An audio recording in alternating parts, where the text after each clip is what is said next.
Detailed specification of the DJI Osmo Nano has emerged shortly before the action camera's official launch, sporting a 1x1.3-inch CMOS sensor from the Osmo Action 5. It should surpass Insta360 rivals in a couple of ways.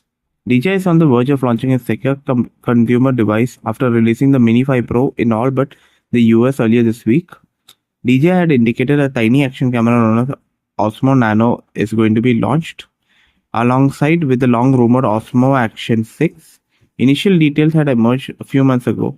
The design of DJI's action camera has been known for some time. It was not until a hardware specification that came out.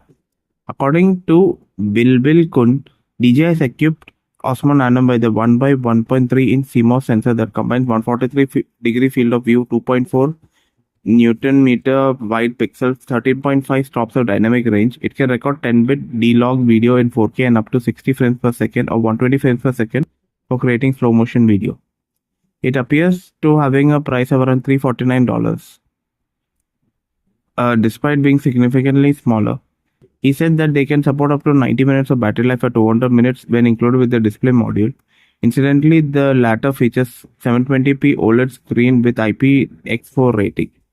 DJI will release the Osmo Nano globally on September 23rd. Based on previous leaks, it will rival the Insta360 Go 3S, and it should have a variant with a built-in storage of around 128 GB.